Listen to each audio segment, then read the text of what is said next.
It is live? It's about to be any moment. I can't stop it now. Okay, I'll be there in like 5-10 seconds. It is live? Yeah, Oh, yeah. it's about to be any moment. I can't stop it now. Oh, Wait, can you mute something? yeah, I already fixed that. Okay.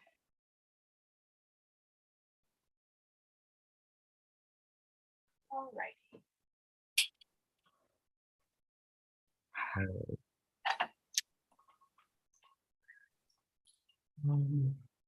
All right.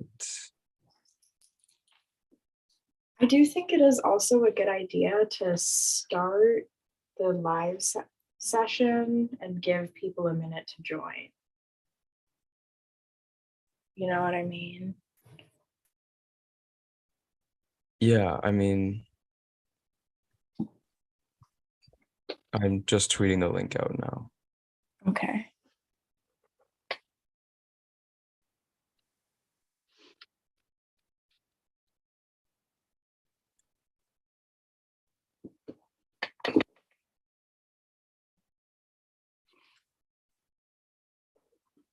I left my copy.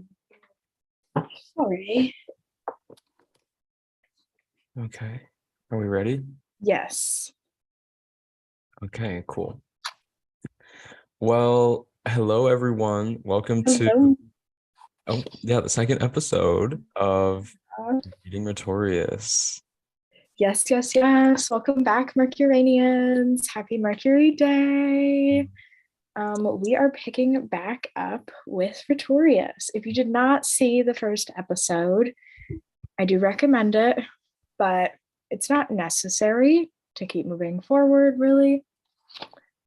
Yeah, we just got into a couple of pretty basic things, but yeah, I'd still listen to it if you didn't already, because we talked just about the nature of our new, which also we didn't really say, but this is kind of like season 2 and a little bit like of the Mercs here. So kind of like what we're doing, what our goal is, our aim is, and also like other important stuff about like who Rhetorius was, and also like shout out to the AFA, who is the publisher of this edition of James Marshall Holden's translation of Rhetorius the Egyptian, for allowing us to make this series happen for you guys. So if you haven't purchased the copy of the book yet, you can go ahead and do that through them or through Amazon. They also do have an in-person store in Phoenix, Arizona. So if you happen to be there, check it out. Yeah. Yeah. And that store has all of the published AFA books, which kind of cool. But yeah, I'm super excited to get started today.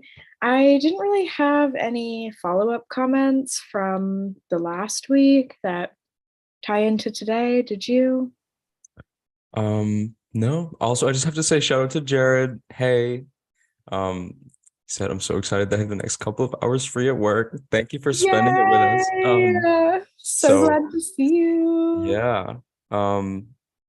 But yeah, I guess I didn't. No, I'm just excited to, we'll have more time now to actually be reading and talking about it instead of all the intro stuff from last time. So yeah, I'm just excited to read. Awesome. Well, let's get to it then. I started last week. Do you want to start this week? Sure. Actually, I think I started. Oh. Yeah, you go ahead. I go ahead. Okay.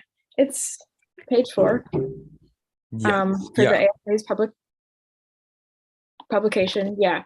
Chapter 2, The Sects of the Stars. Yeah. So picking up about the middle of that page, The Sects of the Stars. In diurnal nativities, the Sun, Saturn, and Jupiter are rulers of the sect, but in nocturnal ones, the Moon, Venus, and Mars are the rulers of the sect. For Mercury was appointed to be common to the sects, and the Sun, Jupiter, the Moon, and Venus are considered as benefics, but Saturn and Mars as malefics. For Mercury was appointed to be common, being good with the good, and malefic with the malefics.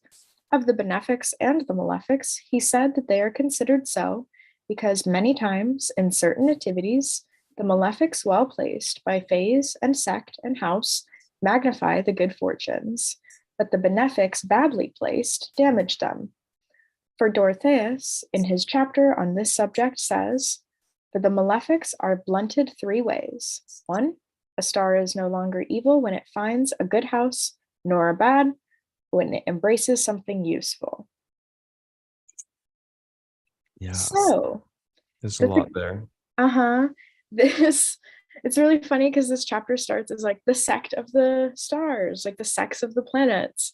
And then we end up like going all the way into like solar phase and like triplicity, mitigating factors, just like introducing that. Mhm. Saying like when malefics are if influenced by this, and this, they're good. When they're this, and this, they're bad.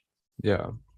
Yeah, it's a great distinction though that he brings up just in that paragraph, because he's straight up saying like, yes, for diurnal nativities, we have this group of planets who are more in the favor of the chart, who are more acting, with the sympathy of what the sun is trying to accomplish. For instance, like in a diurnal nativity, that Jupiter and Saturn just have an affinity with him, and that for a nocturnal nativity, the moon, works with Venus and Mars in that way.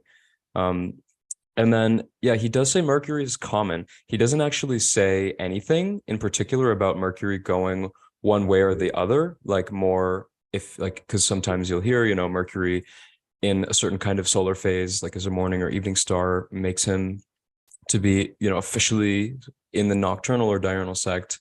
Valens, though, says you have to look at the bound lord of Mercury, and that planet will determine which sect he belongs into. So there was never really a certain like concrete way that they found where Mercury would belong, and Rhetorius certainly doesn't say anything particular about that either, which is interesting. Yeah, that is very fascinating, especially because he does distinguish that Mercury is benefic with benefics and malefic with malefics. Mm-hmm. Yeah. So that might be something that he kind of goes into with more detail when he talks like more about solar phase, if that's something that's going to come up. Mm-hmm. But yeah, I thought it was interesting that he kind of introduced this idea that wasn't present in the earlier chapters of like benefics and malefics and like mitigating conditions, like there being some kind of gradient between that and all of the different factors that go into determining how good or how bad, even though he doesn't really like go through step by step just yet.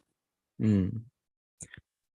Yeah, well, then I guess kind of finishing off with that comment about and yeah, it's really great that we have an author who says this so clearly, because he straight up says malefics placed well do good for the chart. Mhm. Benefics placed poorly cause damage. And so it's really important to keep that in mind, that based off of, solar phase and sect and their house placement and their aspects and their dignity, which we'll talk about as we kind of move further in these chapters, like that changes it. Like, and we know they have a baseline status that just gets modified by a lot of these factors. So it's great that he says that, so that we can keep in the back of our mind, like, yeah, Saturn's a malefic, Jupiter's a benefic, but like it's subject to all these qualities that we're going to further analyze going ahead. Right, right, yeah. And then I guess the last thing though is like this kind of obscure comment he says he quotes from Dorotheus. Um, he says there's going to be three ways that the malefics are blunted. Just gives And us one. yeah, and it's like this sentence isn't really very clear. Um, so yeah, for the malefics are blunted three ways. A star is no longer evil when it finds a good house. Okay, that's one. Nor, Nor a yeah, house you go. bad when it embraces something useful. And I think that the second part of that quote is what is kind of the wrench in the machine. Mhm. Because okay, the first part, like malefics can be blunted in three ways. One, when a star finds itself in a good house, so he's saying a mitigating condition, put a bad planet in a good house, it's going to help it be better. Mhm. But nor a house bad when it embraces something useful. This could be a couple different things, I think. This could be like when the term useful could be reference to like a benefic being in a bad house, that with the benefic being useful and kind of making that house better. Or it could be reference to nor a house bad when it embraces something useful, the useful thing being a malefic. So, like Mars rejoicing in the six because Mars is useful in a bad house. Mm. So, I thought that was ambiguous. Yeah, it's very ambiguous because there aren't three things, and then the second one, just as it's translated into English, isn't very like grammatically sensible. And then there's a footnote too that quotes the chapter from Dorotheus that it's from, but then the end of the footnote says it doesn't really agree with this section of Dorotheus very well.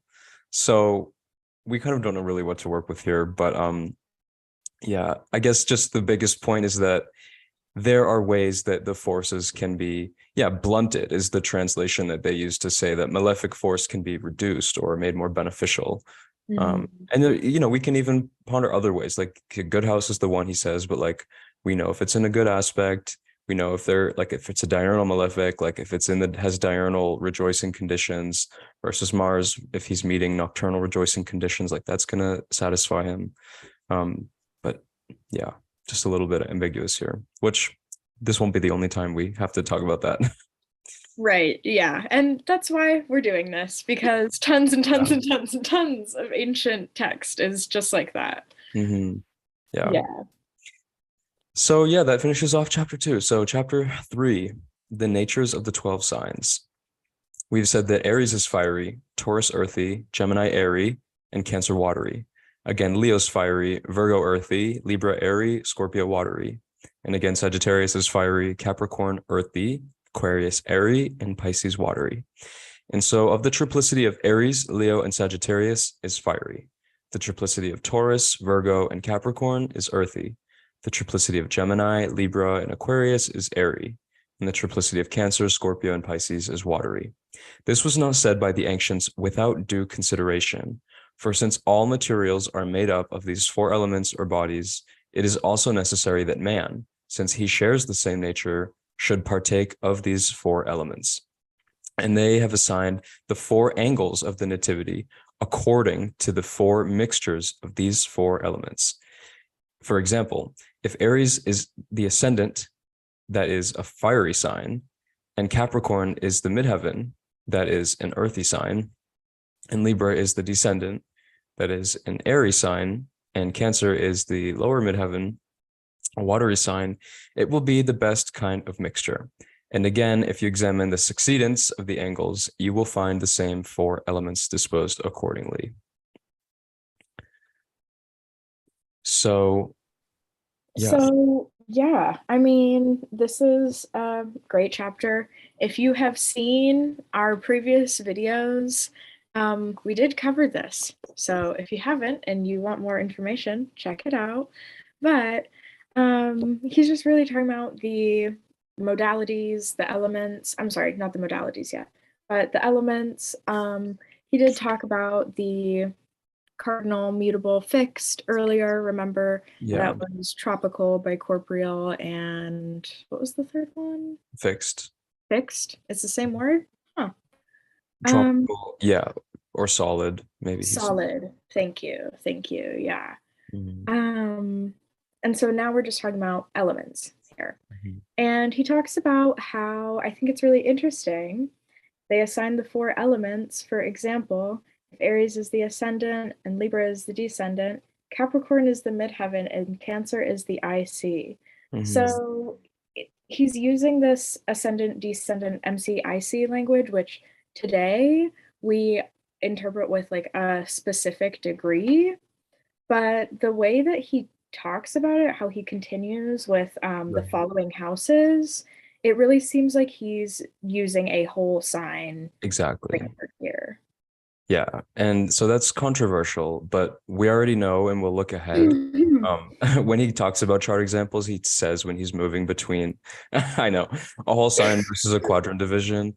But he's obviously talking about whole signs. And even though explicitly later on he says that versus a quadrant division, here we have to infer he's talking about whole signs because he straight up says, again, if you examine the succeedance of the angles, i.e. houses 2, 5, 8, and 11, you will find the same 4 elements disposed accordingly. There's no way that would happen. I mean, okay, if you take a quadrant division, you will have it where, all the angles fall in exactly, you have 4 angles for 4 elements, but like you wouldn't state it like that if you weren't talking about the universal way that will always happen for whole sign squares in the houses of a whole sign chart. So we have to assume that's what he's talking about here. Yeah, 100%. And I mean, like, he introduces triplicity.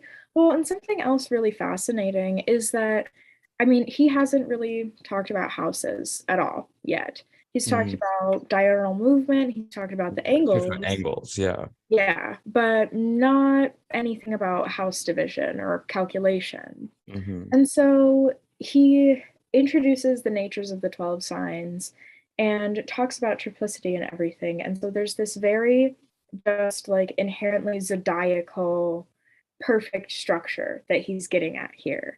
And like when he talks about with the houses as well, like it's the houses that you'll see the same 4 elements disposed accordingly, because that is what he considers to be the best kind of mixture. Right. So just that balance. Right, which you could also maybe infer that he's talking about when you do have by a quadrant division, like the degree of the midheaven falling in, like say there's a, Taurus ascendant with a Capricorn midheaven, then like perhaps somehow the nativity is like less balanced, right? Elementally, because there's that lack of having the equal 4 mixtures that he's talking about being like this ideal mingling of the elements. So maybe interpretively there's something there as well, but he doesn't say that, but just an idea. Yeah. I mean, also just quickly, I think it's interesting that like triplicity, he talks about triplicity, but he hasn't said which planets rule which signs yet at all, right? He didn't say that in the earlier chapter? No, he has not brought that up yet. Yeah, that's especially fascinating to me because he's introducing this concept of triplicity before just like direct planetary rulership. He's not talking about trip lords, but still, that's like the first thing that he says about the natures of the signs. He introduces their elemental triplicities. Right. And we will talk about triplicity lords. That's chapter 9. But there is a extent to which we might have to infer that there's maybe in these old manuscripts like a copy of the Thema Mundi or the domicile rulerships, because when we will look ahead in just a few chapters, like chapter 7, he talks about exaltation, but he never says Venus in Pisces. He's only talking about Venus being exalted opposite from Mercury, and the sun being exalted opposite from Saturn, and Jupiter being opposite from Mars. Like he doesn't actually talk about the signs they're in. And same thing with chapter 8, when we look at detriments or oppositions of the stars, he doesn't say that. He just talks about the Jupiter-Mercury relationship, the Venus-Mars relationship. So maybe we have to assume that there was like a diagram, because he's not explicitly stating it up to this point. Yeah, that's a really good point. And also that, I mean, it wasn't uncommon for the era for them to purposely make things ambiguous, make like written documents ambiguous so that you had to learn from a teacher. So you had to become like integrated into the tradition. Yeah. All right. Do you want to move on to 4? Yeah. So You can do 4 through rough-skinned. 6 if you want. Okay, yeah, because it's just really short. Yeah. Okay. So chapter 4, rough-skinned, leprous, mangy, and scurvy signs. The moon afflicted in Aries, Cancer, Scorpio, Capricorn, or Pisces makes those who are mangy, rough-skinned, scurvy, or leprous. And not only the moon, but also the lot of fortune or the daemon posited in these signs and beheld only by malefics. Sorry. They also make those born thus to be humpbacked. So also worth mentioning, the lot of fortune and spirit introduced for the first time here to be held with the same regard as the moon. Right. Yeah. So, yeah, that's really interesting in terms of like, because what he's jumping to here is like physical description, right, of people and like how their appearance looks. And he doesn't reference the ascendant or even the sun sign, but he says the moon and then the lot of fortune and the lot of spirit without even telling us yet what those are, which then another like footnote backup thing here is also like, you know, this thing as it is, this order of all these paragraphs, like has probably changed and been edited or manuscripts got shuffled, right? And so there is an extent to which, and especially later on, things are totally kind of compiled and jumbled, and there's not a really great synthesis or order necessarily with how it's being presented. So especially with something like this, we might just have to assume that this may have been later on and someone stuck it with the early descriptions and natures of the signs because it's pretty elementary, but like there is this reference to something that he hasn't even begun to explain yet, like the lots, right? So that is another recurring thing that is present with this manuscript as we have it. Yeah. Just in case anybody who is listening doesn't know, lot of fortune refers to the distance between the sun and the moon, or the moon and the sun, depending on what time you were born. Project that from the ascendant. The lot of spirit is going to just be the opposite, or daemon. That's just going to be the opposite calculation from what fortune was. There's tons and tons and tons of ways you can find that information out. Yeah, we're not going to chat that now. All right. So chapter 5, licentious signs. So I'll just read this and then I'll touch on it.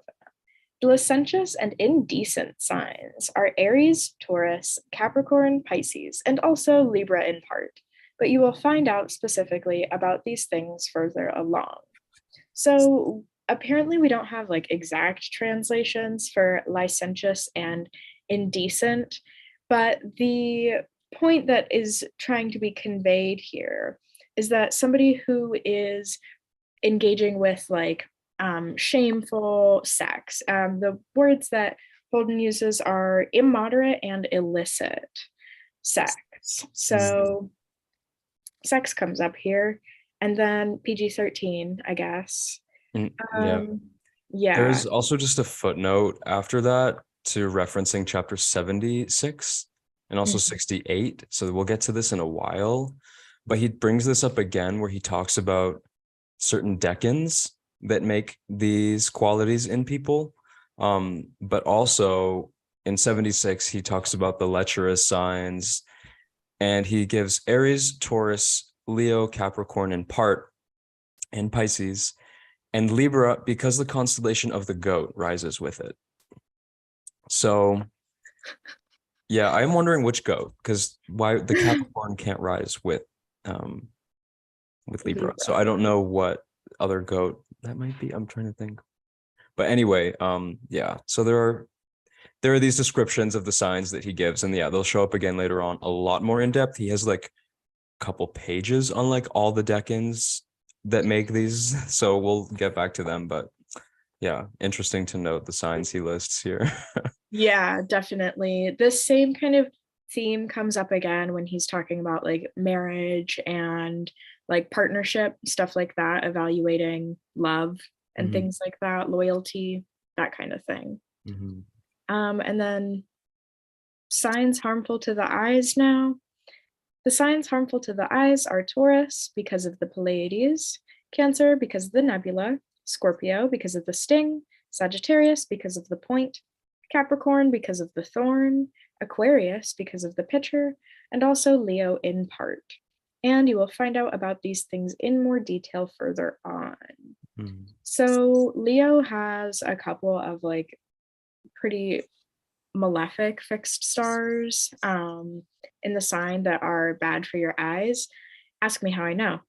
Um, but that's why he says that, but he hasn't introduced fixed stars yet and doesn't really mention them anywhere in that paragraph. So I think that that's why he says that you'll find out more about these things later on. And that ties in with the Deccan breakdown that comes up in the future as well. Yeah, and I mean, he's roughly referencing the fixed stars because he's naming these parts of the constellations that are, like a group of 2 or 3 stars. Like, some of them are just one. I mean, the nebula of the crab, like, is like a sort of smoky region in the middle of the crab, and then you've got like the sting, which is like there are like 2 stars near each other, like the stinger of the scorpion. But yeah, in the point of the archer's arrow and Sag, like it's just interesting to think about like those like dangerous kind of items, like a stinger or the point of an arrow, like that when you have placements there, like they damage your eyesight. So it's interesting.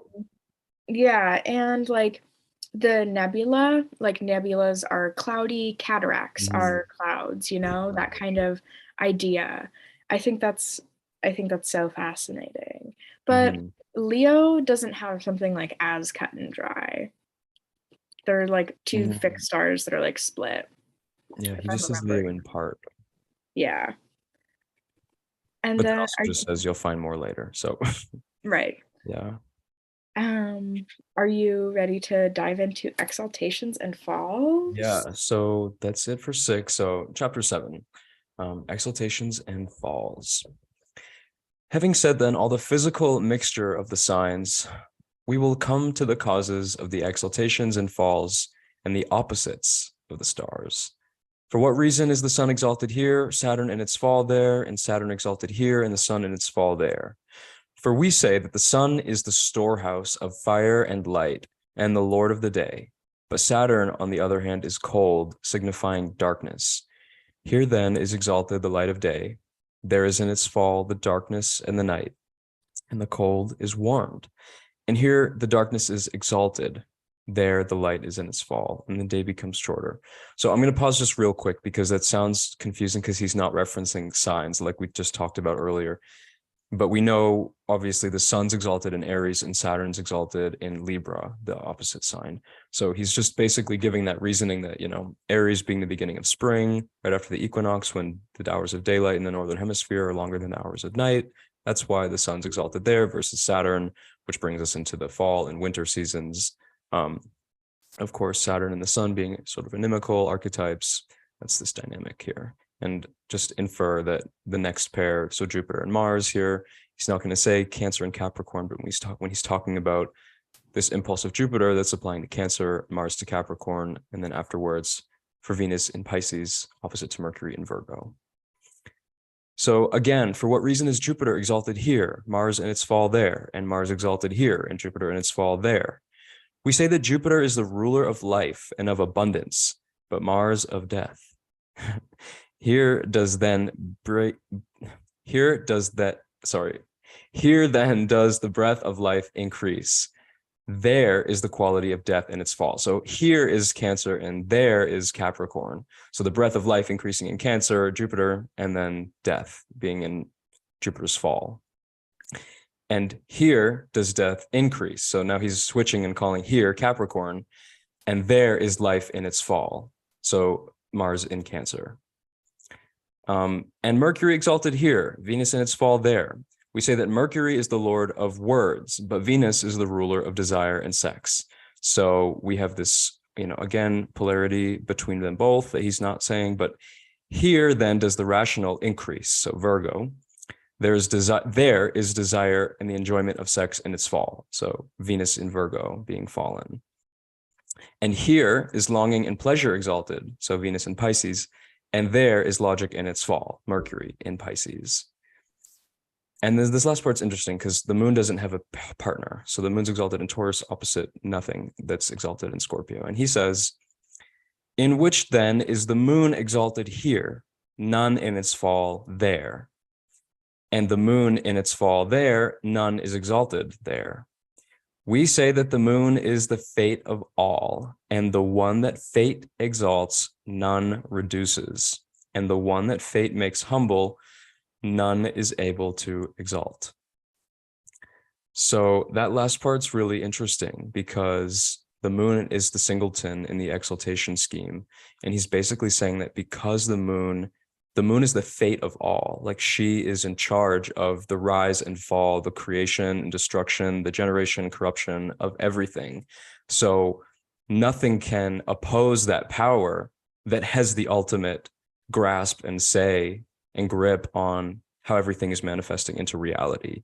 So that's why nothing can exalt in Scorpio what the moon depresses, because the moon depresses that area. And so that is why nothing can be exalted there. That's why just Scorpio, that's even why Scorpio in our culture has the representation that it does, of why even people who know nothing about astrology just have that in their head. Yeah. That is a reason that nothing's exalted in Scorpio, is this dynamic that he's exactly talking about here. And this is actually this is something that Holden kind of goes around in the footnote, but in Chris on the astrology podcast, that episode on the origins of exaltations, this is actually like an enormous piece of like that puzzle of why we specifically say that nothing is exalted in Scorpio. And like it Holden says that in the Tetrabiblios, Ptolemy uses weather in reference to like the reasons for the dignity scheme, but he doesn't give us why they're for exaltation. He doesn't give us the same kind of reasoning that we see Rhetorius giving us here. Even though exaltation was around like very, very early on in the tradition, all the way back to Babylon. Yeah. So definitely a really interesting passage that is just great at highlighting like what those other polarities, like that Mercury Venus, about like logic and reason versus like desire and pleasure, two natural kind of opposite impulses that he just explains very well. Yeah. Anything else about Mars or Jupiter? I will add also, I think it's really interesting that we do see the sun partnered with Saturn and Mars partnered with Jupiter. I feel like the sun and Saturn makes like a lot of sense, and then like Mars, Jupiter, like, okay, I guess that pairing makes sense as well.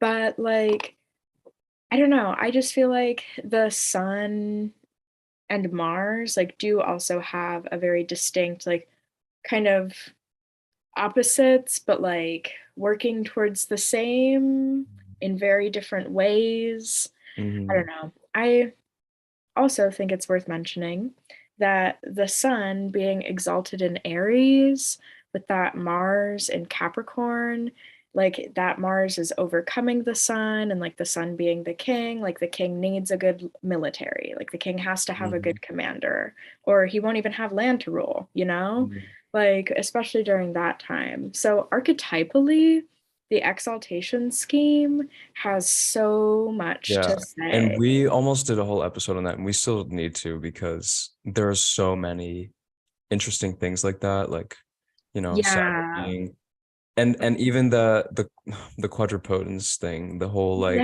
which we never Yes. got back to. Hopefully we will, but like We'll do that this summer. Saturn being in Libra, being like contra Anticia to Mercury in Virgo, like Anticia to Sun and Aries, like all those relationships all have a lot to say. So we will revisit this and like just talk about these like exaltation dynamics and how they all interplay. But yeah, that's Yeah.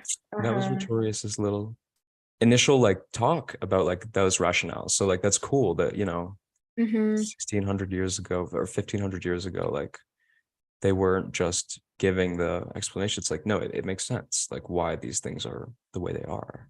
Yeah. Yeah, exactly. And then did you want to, oh, it's my turn. Yeah, go ahead. Yeah. Tee, that's the second time I've done that. So the oppositions of the stars. This is a similar kind of situation with the last chapter where he uses here and there, like to refer to different things. He's does not as clear, but yeah. For what reason are the domiciles of the sun and the moon opposite to the domiciles of Saturn? We say that the sun and the moon are the luminaries of the world, but Saturn is the lord of darkness. Then always is the light opposite to the darkness, and the darkness to the light. Again, on what account are the domiciles of Mercury opposite to the domiciles of Jupiter, and the domiciles of Jupiter opposite to the domiciles of Mercury? We say Jupiter is the ruler of wealth and abundance, but Mercury is always the lord of words, for logic is always opposed to and contemptuous of the desire for wealth, and abundance is opposed to logic. Again, for what reason are the domiciles of Mars opposed to the domiciles of Venus? We say that Venus is the ruler of all desire and enjoyment and pleasure, but Mars of all fear, war, and anger. Always, then, are the enjoyment and longing and pleasure opposed to dread and irascibility and hostility. Because this is the case, it is also necessary in truth to judge thus in all chapters the natures of the stars with regard to their mutual configurations. For why else does Mars with Venus prognosticate adulteries? It is not clear that all adultery is composed of pleasure and fear, thus Mars and Venus. Oh, I'm sorry, is it not clear that adultery is not composed of Mars and Venus? Again, observe Venus conjoined with Saturn, how it makes those born thus to be sterile, unfortunate in their children, contracting a sordid marriage, or even unmarried. When you have mingled in the natures of both, you will find the cause, for it has obtained the cold and dry nature of Saturn, which was mentioned previously, and with it, cooling and drying the pleasure-loving and generative spirit. How will there be produced childbearing, or how will there be marriages that are not sordid because of the oldness and sordidness of the nature of this star? So that was kind of a long chapter and also not like super just to the point. But basically what he's saying throughout this piece, the last two chapters, is Mars exalts here, Mars rules here, because Mars is going to sever, to kill, to destroy. It's unpleasurable, it's suffering. Venus is going to rule opposite to Mars because she's the opposite archetype.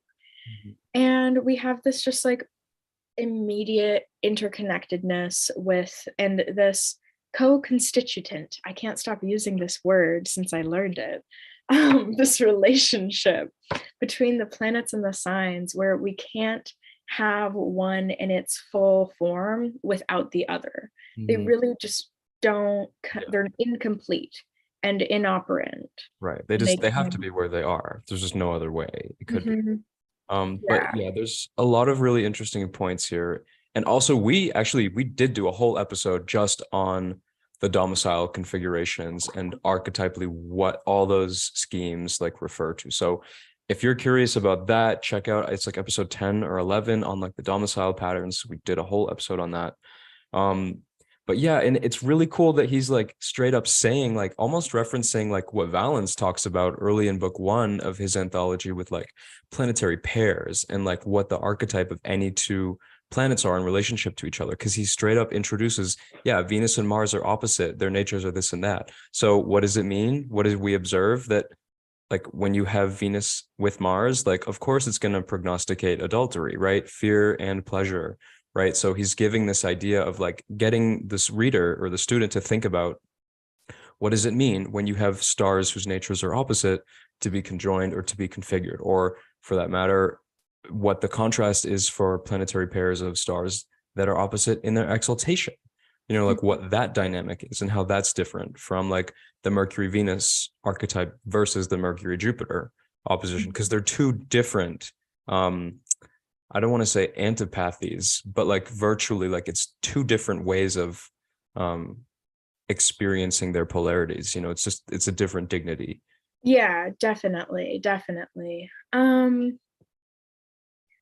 mean, the precise like difference in dignity between domicile and exaltation has not been like absolutely like nailed to the core, like why this is different or what like, is exaltation the same, worse Right. than, better than, Yeah, domicile? there's So, nothing. He's just introducing the schemes. yeah. And there is no, and I mean, just generally, even beyond Rhetorius, like, we don't have that like fully nailed down on like Mhm. why the exaltations originated and how they are in regard to domicile, if they're better, worse, the same, Right. etc. Well, maybe that's the point, and maybe we're just thinking of it all wrong. Maybe the point is just to introduce the different ways that planetary pairs interact and what the natures of the planets are, as opposed to having an extension of some qualitative difference of like an exaltation or domicile lord. Maybe for Rhetorius, the Right. extent to which he used these schemes was solely for describing the planetary interactions in a chart because of their natures in these archetypal schemes like domicile rulerships or like exaltation or triplicity rulerships that he's elaborating on here. Because he's not talking about how to interpret them as domicile or exaltation lords, right? He's Right. talking about the sympathies intrinsic to the natures of these stars because of these configurations.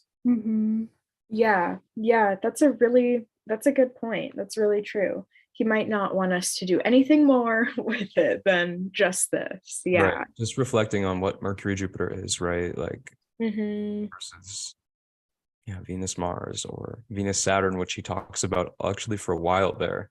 Um, which is interesting that he goes to say so many like more harsh things about that pair, especially because like Saturn's exalted in Venus's house and like even the marriage law, and I'd have to check which calculation he might use for that. But like very canonically in the tradition, Venus Saturn is the lot of marriage because like there's that sort of synergy that makes like commitment work well in a relationship Right. dynamic, right? Like commitment plus love and that balance and the whole Libra archetype and how that involves relationships. But yeah, anyway, he just highlights that like it makes sterility, and hmm cold marriage.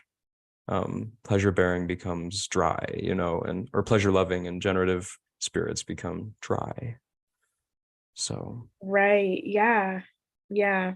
I mean, we could go like way into this Venus Saturn archetype, but because yeah, for so many reasons. But yeah, yeah, um moving along. yeah. Also, I just want to highlight on the chat here, we've got a couple of you guys saying some things. Um, First of all, Jared, you said, I also love this. This is back to the moon being exalted in Taurus, opposite nothing in Scorpio. You said, I also love this concept because it shows the uniqueness of the moon not being a part of the solar system like everybody else. She's a part of the Earth Luna system. And thank you so much for writing that because it's a great point that we never would have been able to incorporate into that understanding until we had a heliocentric model and knew that the moon was orbiting Earth. So thank you for adding that perspective because that's a really important point. That is, yeah, just makes so much sense. Yeah, yeah.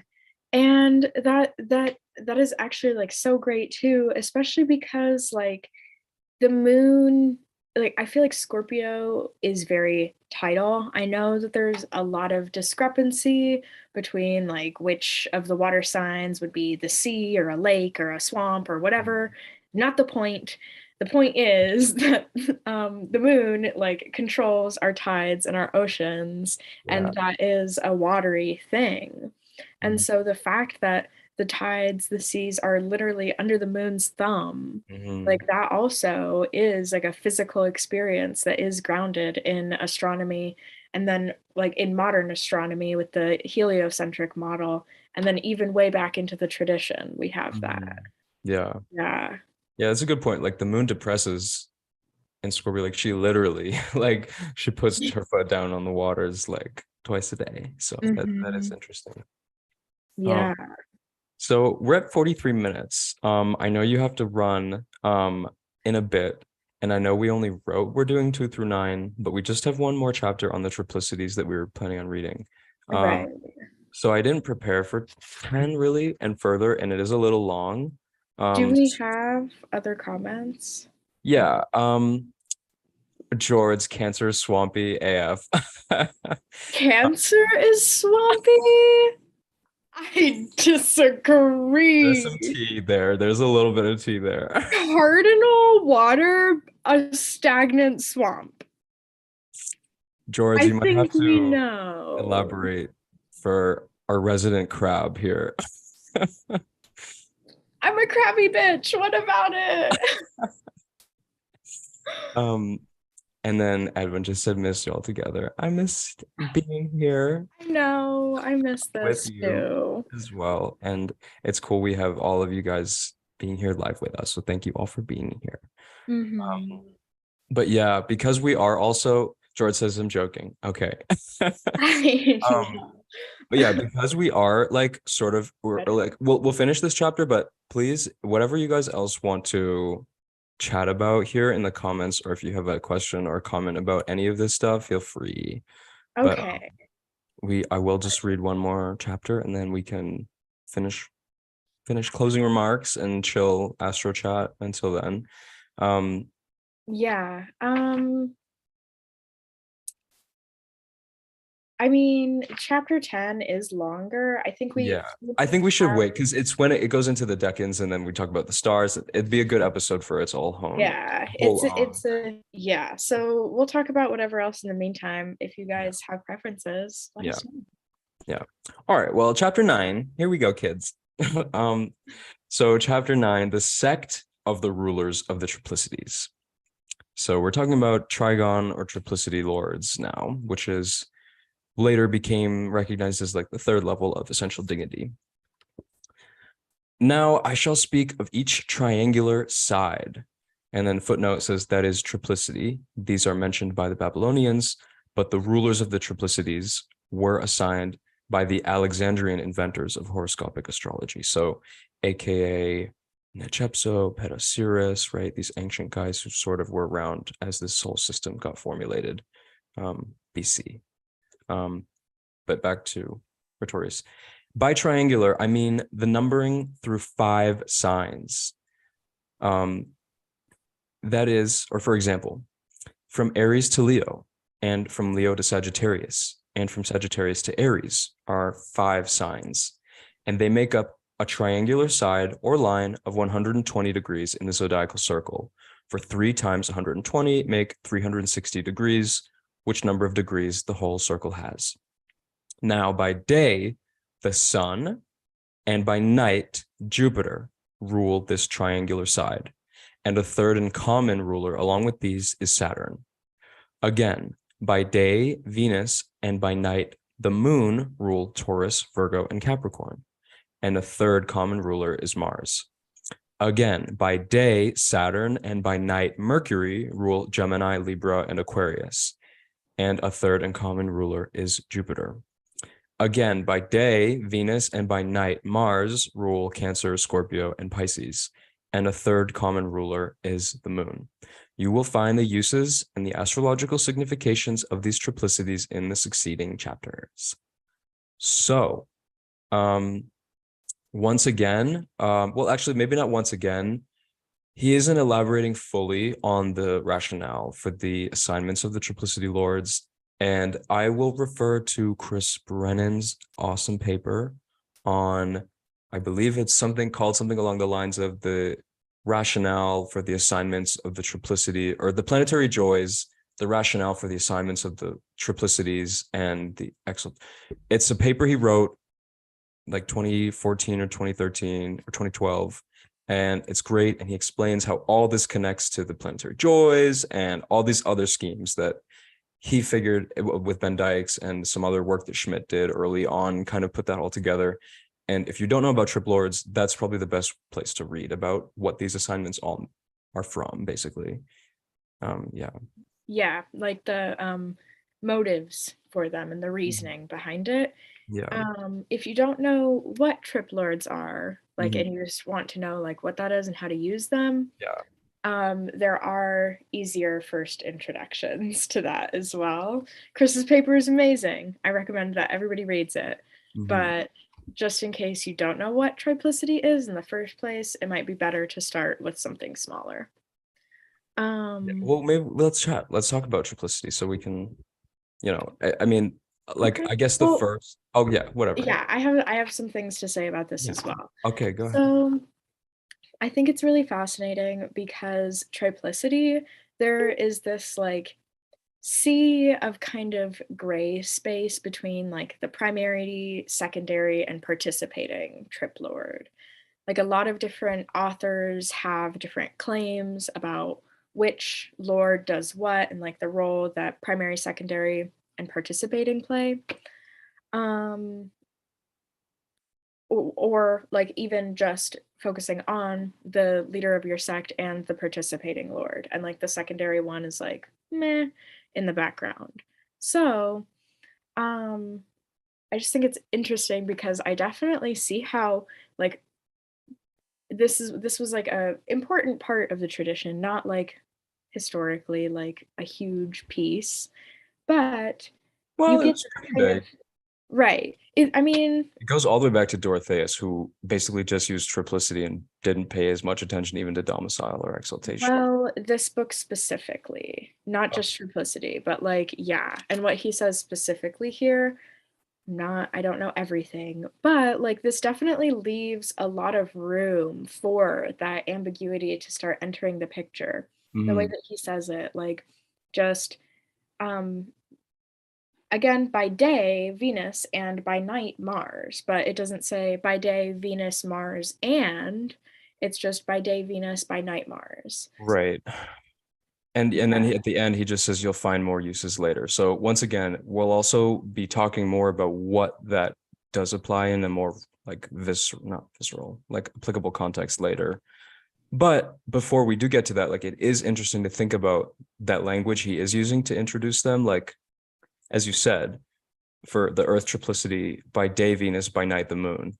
So, and then common is Mars. So is he saying, and it is interesting because later on, like it wasn't really in the medieval period that they kind of considered all three to be working together, as like three planets that interact and rule all three signs and are responsible for all three signs, compared to the Hellenistic authors, which emphasized more just two of them, and that would be using like the sequence of that primary lord.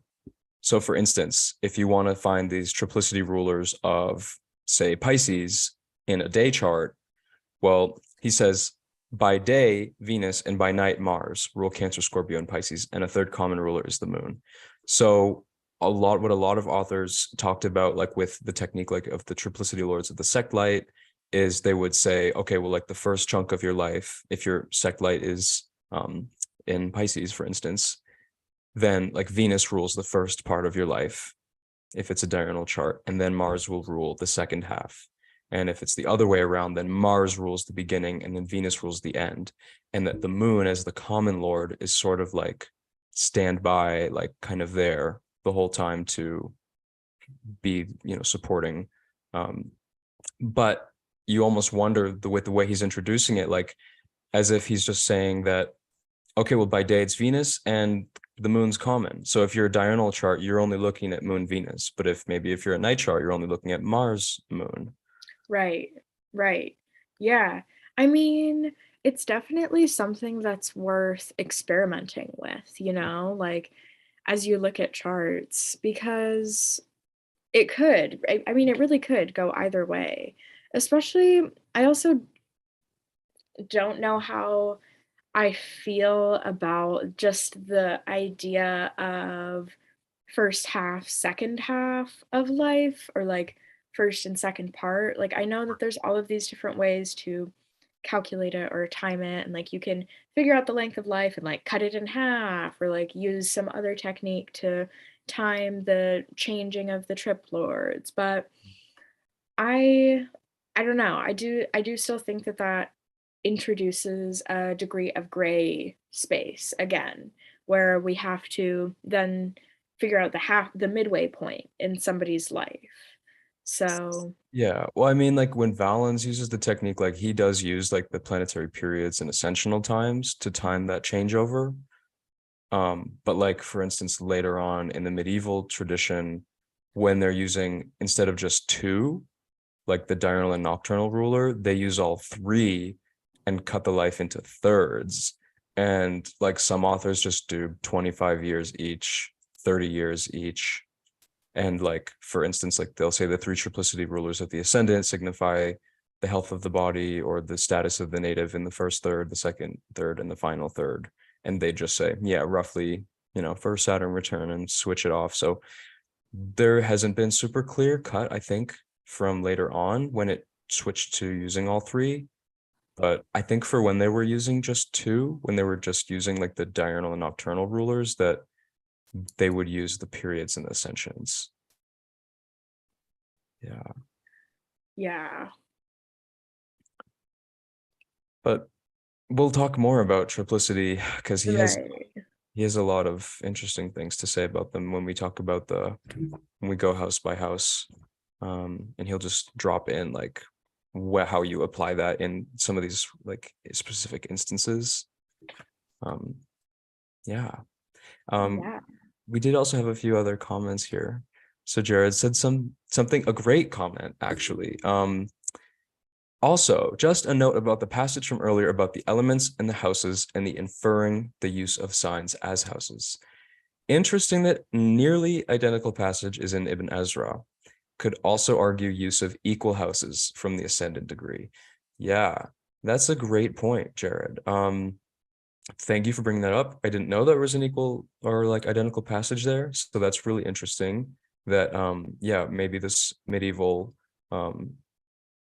author had access to, maybe it was Rhetorius, or even, I want to say though that actually Porphyry has a similar passage, or even identical passage like this one, and he should, because I know Antiochus does. But yeah, so maybe Ibn Ezra, yeah, had one of these sources and just took that straight from them. So that's really interesting. George says, Trip, it's so underused, but it's so valuable. Absolutely. I love triplicity rulers. When there's no domicile or exaltation Yes. lord, like these guys jump right in. But I know. yeah, and trip lords of the houses, which Rhetorius won't talk about because it's medieval technique, but so cool. And I know we've spent hours talking about them and devising like what other rulerships for the houses could be for like your second trip lord, the third is like your car. And I just stumbled across those notes the other night, and I had like there's like all of these names that I didn't, and like times of birth that like I didn't recognize. I'm like, who are these people? And it's like, I oh, was that like, was the night we were up for like 8 hours, oh, like looking at hundreds of charts, trying to I identify know. people's cars as the second triplicity lord of their third house. We did not get anywhere. Like it literally did It's not. hard. Yeah, it was like maybe like 50%. Maybe more than that. I was getting convinced. You guys all Yeah. need to check it out now. All right. See, Check okay. the sign of the element on your third house, and then check the sect of your chart, find the trip lord, and tell us if that planet and its sign placement and aspects describe your car. 'Cause mine certainly Yes. does. Yes. Oh, mine might have changed because mine didn't make sense at all. Well, maybe you had a switchover of your planetary periods and someone else's chart. You think I'm No, halfway through my life? well, Venus's period's only 8 years, so Ah, well, Mercury's 20. Hold on. Your third house, but see, you have two third houses to evaluate right. because Yeah. you're a But special also, egg. yeah. Yeah. Oh my gosh. I messaged Peter or Petter. Pet, how do Yeah, you say his Peter. name? I think it's Peter. I think it's Peter in like American English, but um I messaged him about like the birth coordinates, and he was like, well, I see, because I sent him a screenshot of what was happening, and he was like, is Los Angeles not like an accurate enough birth location for you? And I was like, in the minute I was born, like the ascendant changed. Like that's actually why, like I just want like that degree of specificity. And he was like, are you serious? Like I've never heard of that. Like within 30 seconds, and like changed this little like setting. He gave me an extra decimal point for coordinate accuracy. He's so great. He's Sweet. so Shout out great. to Yeah. Peter. Just, Uh-huh. just a legend for our community and Astroseek, which doesn't at the moment, I think, have anything for triplicity. I That's a don't good think, point. yeah. But literally everything else, like I'm trying to think, like triplicity, I think is one of the few things that I don't know. There isn't like a table it gives you, but yeah, these I remember first learning triplicity, and it's tricky because like it's the like unique essential dignity that changes by sect, and the rulerships aren't as evident, like unless you kind of really do read through Chris's paper and see all those connections, and then it's very makes a lot of sense. But like the basic thing though is, and we didn't say that, and also Rhetorius doesn't say that exactly. Although no, I will say he does sort of imply it in the title, because the name of the chapter is the sect of the rulers of the triplicity. He says the sect of the rulers. So like for those diurnal elements, air and fire, we're only looking at the diurnal sect, Sun, Jupiter, or Saturn to rule them, with the exception of Mercury, who does step in air. But then for nocturnal earth and water signs, we just have Moon, Venus, and Mars. So Well, that's kind of the basic. and he does not even tell you how to find the triplicity ruler of your chart. He just says the sect of the triplicity rulers, right? He What do you doesn't. mean exactly? Like, Well, like the triplicity lords, like the triple lords of the sectly or the ascendant. Like, there's no information on right, how to use right. it, like at Just all, the or how to calculation. even Mhm, find that. Yeah, like why are the triplicities important? mhm. You know? Yeah. So it's all Yeah, because when he talks about it in practice, it makes a lot more sense. But yeah, triplicities are really cool. And I guess maybe we'll just because we're talking about them, like I guess Schmidt in his like nautical metaphor had an interesting analogy with it, where and for the longest time, the triplicities and like the four elements were always associated with the four winds. So like he sort of put this analogy together that like the triplicities, you when you think of things that are like in their own element or like in the same element, it's like a comfortable, familiar space. And later on in the medieval tradition, like they do talk about planets being in their own triplicity, being like people that are supported by families, like feeling like a planet that has the support of family or support of friends. And so Schmidt kind of made this analogy that like if you're sailing a ship, it's like getting wind to boost your sails forward to help your ship move ahead, from external resources, people in your community getting support and influence from people around you. Um, but he put that in the ship analogy. And so he said that the primary and secondary give wind, but that the common lord or the third lord that's kind of always there is sort of like the oars on the ship. So it's like the brute force that you have to move things forward. right. Whereas those first two might be like easier help from like someone else that kind of can swoop into your life. So Hmm. just an interesting point that Schmidt talked about. I see it come up sometimes in consult. It's interesting to play with though. Definitely, definitely. Yeah. I mean, like, I think that if you think about like the basic principle of triplicity rulership, there being multiple planets ruling an element, there's this grouped nature to it, there's this multiple nature to it. So taking that and applying it to the more group involved elements of your life, the more impersonal thing areas where you can have support or not have support, Mhm. like if you don't have any siblings, and then there really is it's unlikely that there's going to be anybody to help you when your parents get old, and like that's a triplicity lord topic, like that kind of idea of Right. having just that extra support. Yeah. Yeah. Well, we had a few other comments here. Evan said, I love how feral Mars in Cap is, but how it protects the feminine signs at night with their all. And yeah, Mars definitely steps in with his triplicity rulership for the feminine signs. Um, but yeah, it's Mars in Capricorn. It's interesting because, like, I mean, he talks about that as like a death principle archetypally, Mhm. but it is really like a protective. like protecting life in a way Yeah, I that mean, dynamic between Jupiter and Mars, I think. yeah, that's actually like a really good point too, also, that just like is worth mentioning is the difference between protecting as a planet and attacking as a planet.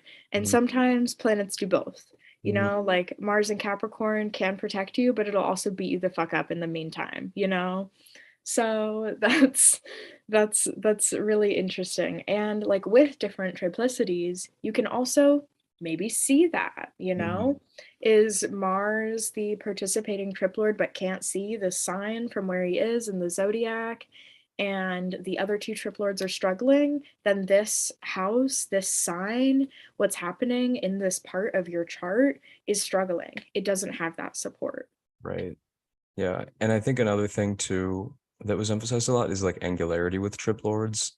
Like Mhm. one of the things I often do, like in reading someone's chart, is just noting any planets in angular, either like by degree, like advancing, not retreating planets. Like I will look at a quadrant system, Mhm. like noting any planets that are angular and automatically writing everything they rule by triplicity, because somehow that angularity makes triplicity rulerships just come alive, whether it's like a rulership of like the sect-light or the ascendant or an angle, but also like all those house topics that we get from the medieval authors like switch on. So a huge thing to consider with this technique is the angularity, I think, as well. That's a great point. And then George said second triplord of third question mark. Um so yeah, Stella and I just had this we've had a few discussions about like reformulating some of the medieval house triplicity. What is the second Boards. triplet of the third? Should be your second eldest sibling. Um, Oh, I will say, Christopher Chow did an amazing lecture at KazimiCon about this exact topic and reframing the triplicity lords of the houses, specifically of the third house, because all the medieval authors just talk about siblings and like eldest, next eldest, and younger. Um, yeah, but I believe Chris, talked about, oh, I actually can't remember exactly, but like siblings and like the places you frequent and uh, I think one of them was like a ritual magic, kind of spiritually emphasized trip lord that might have been the third, because the third lord is usually like a more cadent topic kind of thing, if that makes sense, if you guys are familiar with the triplicity lords of the houses. I am trying to find my notes on them right now. If you're not familiar, I've got them. Just bear with Yeah, me. but like Chris did an amazing job doing research and proposing some ideas for alternative rulerships for those third house trip lords, because there are so many topics in the trip lords that for the third house, I mean, that go beyond siblings, and like that's the whole point. Is like for every topic you have many houses, and like it's so nice to have the nuance to just identify one specifically with the trip lord, and the third house is like not getting that representation that the others have. And That's what we were trying to do. also, But yeah. personally, like, I have Ezra's, I have even Ezra's um the trip lords of the houses. Mhm. And like sometimes I do bend his rules a little bit. Mm. Like, um, what the heck? Did this page get ripped out? What? Someone was mad about the triplicities. I'm Jesus. like, I'm not mad about my triplicity. Um, I have no idea. Oh, you know what? It's probably in another notebook because I have like 5 different notebooks. It is. It's the one that's highlighted and all pretty. That's not this one. But anyways, the second or third triplord of the seventh house is, he says that it is emotional intercourse or like Ibn Ezra says, platonic, huh? Ibn Ezra says this? Yeah. Huh. Like, yeah, something about like the word intercourse is there specifically. And there's like the first, second, and third triplord of the seventh.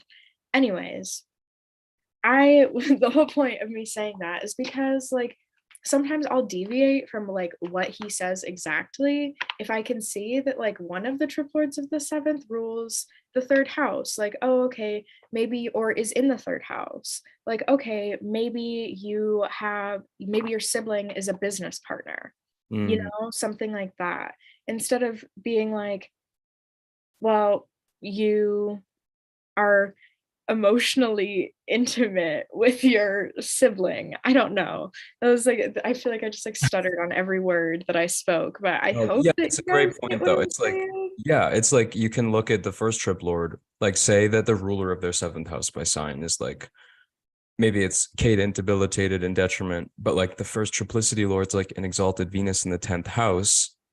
You know that somehow the partners they attract, the people they get themselves in relationships with, are will be characterized by that super exuberant, sexual, beautiful, affluent, influential, or even it's like a in their head, like they're just over projecting their values of like who they emphasize like being in a relationship with, or if they have high standards for themselves, and like it all ends poorly because like the sign rulers placed poorly, but like there's like that description of like the people that they meet versus like maybe the lord of the enemies is like an exalted Mars in like the second house, and it's like they've been maybe blackmailed by someone, have lost a bunch of money. Like it's like those trip lords give that nuance into identifying the specific people that fall in our lives. So don't sleep on them. Yeah, that's a great point. And like they're just because the ruler of your seventh is combust, debilitated, adverse, I don't know, every possible afflicted condition,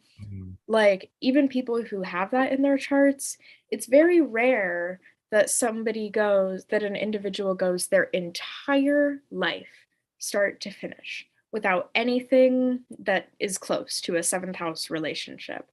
whether like actually intimate or in terms of business or anything like that. Like you usually have like one person that you have dated or had been close friends with, something like that. Mhm. And so, like that, even if it doesn't look like someone will find the one in marriage, you can still see some of their attempts. Yeah, yeah. Yeah. So trip lords of the houses are great. And also like if there is a super debilitated planet, like look at that and then find everything of those trip lords house rulerships that it's ruling. And Hmm. it's like, oh, maybe it's the planet of travel, and it's like combust and cadence. Like, yeah, I don't feel like you've been like travel was a really important part of your, the first part of your life is like what they would say because it's the first lord of the ninth. Or I'm sorry, the second lord is travel. The first lord is wait. Oh my God. The first lord, no, the first lord is travel. The second lord is religion. The third is spirituality.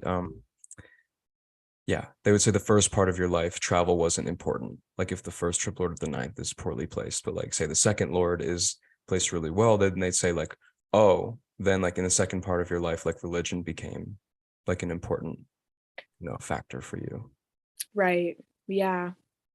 But anyway, that was a huge digression. This is a medieval technique that like Rhetorius Yeah. won't reference how we're talking about it, but on discussion. We also have some extra commentary here.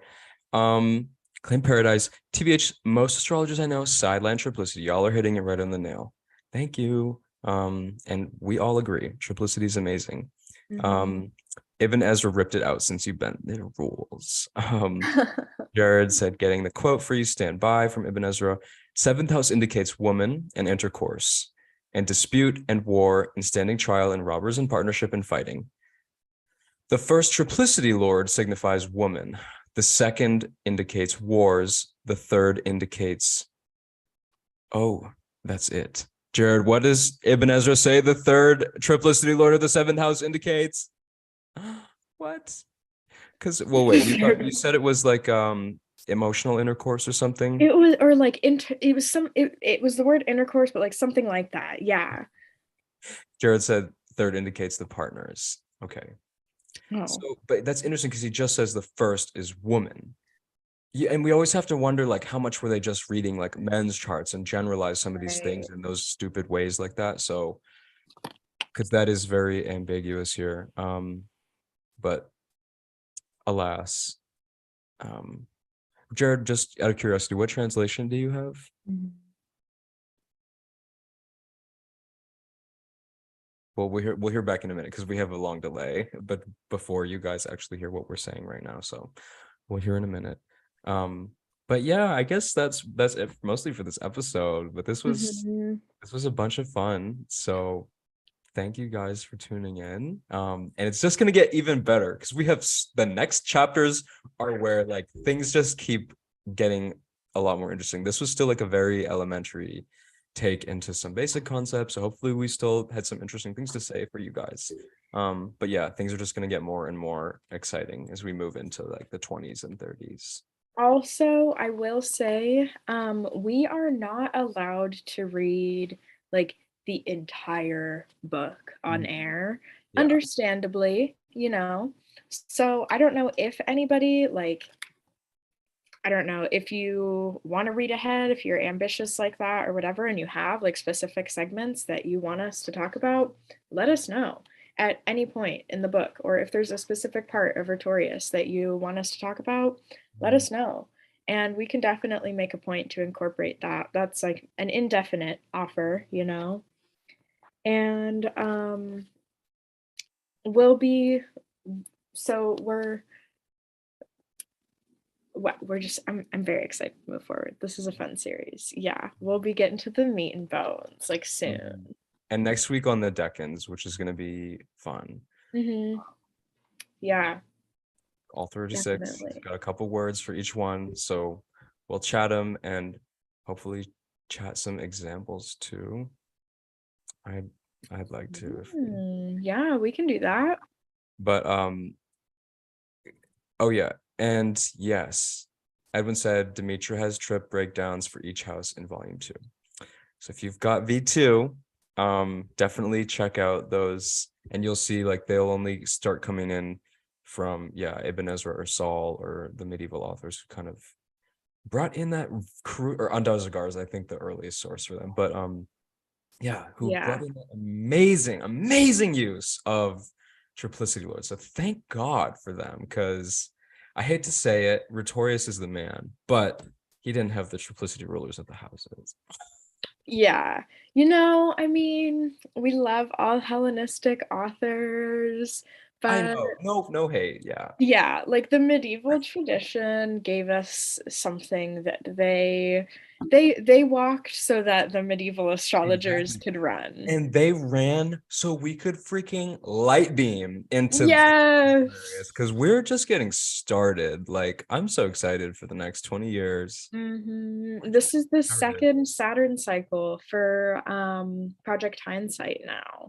Yeah, we're like official. Well, like, yeah, Saturn in Pisces is like officially we are in like, and they've been. I feel like we've all been hearing that more and more recently since like, I mean, since the House Wars started. There's been lots of chatter about pH and everything that's gotten going Yeah. and how we've really Project Hindsight. We Oh, really oh. are. We're in phase 2, and it's cool to be a part of that right at the beginning of it. And it's exciting for the next 30 years. Imagine where we'll be from here. Which also like well, this is such a good. Imagine where everyone in this call will be in 30 years too. I know. We're all gonna hopefully be amazing astrologers. If you're still listening to this, I'm sure you already are. Yeah, But yeah. If you listened to this in the first place, if this interested you, yeah, that puts you're you in the right above place. 95% of the bitches out there. Like, yeah. Easily. Uh-huh. Yeah. Well, So stay tuned for the Decans and have a great week, everyone. Mercuranians out. Oh, wait, almost just a few final things. Jared said the Mayor Epstein translation with the annotations from hand. Yeah, that's great. Ooh. I think I have a different translation. Thank you, though. Yeah, and then the House Wars Lamau, George said, yeah.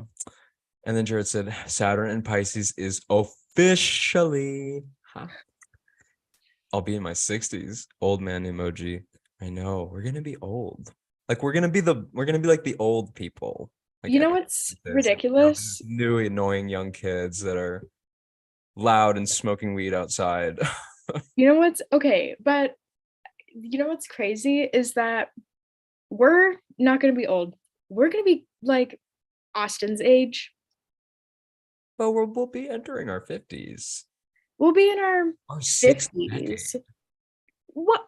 Nuh-uh. Well, Yeah. I'm still 19. Okay, well by 2048 or 2049, I will be entering my solar decade, which is my yeah, that's like late. It's a long time from now.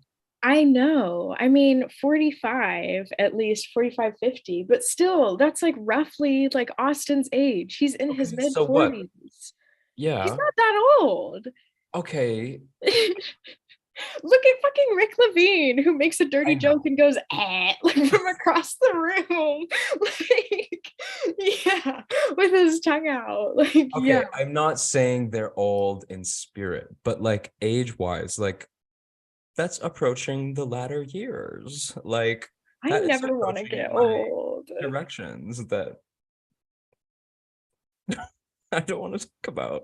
I'm like, oh, yeah. I feel you though. I am like, I do not want to age. I do not want to age. I'm like, never let me get older than 25. Thank you very much. Even these like tiny little lines, they weren't there when I was in high school. Those look like dimples. What are you talking Well, they're about? smile lines, but you can see them when just only I can see them because it's like my face, you know. But Calm like down. I You are still in your Venus age of man, okay? Like we're still in that 14 to 21. Like we're not in like the sun time yet, which is like 22 to 40 when you're like supposed to be like in your prime and mature. So like let's just finish up the Venus years, okay? And then you're we can right. Have fun. we're being Live. a little too Saturnian here, just being afraid of aging. Like, No, literally, that fucking square in my chart. yeah, both of us. Mm-hmm. Okay, let's sign off. Okay. Um, also, wait. This is gonna keep happening because I read the comments and then we go back and then okay, Okay. This is let's we're just reading the comments. This is it. and then this is our goodbye hug. Um, she'll be in her 50s, forever mercurial. And that was Jared. I mean, that was Edwin. Jared said, "We cancer placements don't need to worry about being old, eternal babies." And then George says, "Agree, Stella, let me stay young." Well, all right. Yeah. We love you guys. We'll all stay young in spirit and age with our Time Lords together. And thank you all for tuning in. And wait, and Jared also said, I'll be old, but still loud and smoking weed outside. I feel you. I feel you. Oh my God. All right. Thank you all. Enjoy your Mercury Day and Mercs out. Happy Mercury.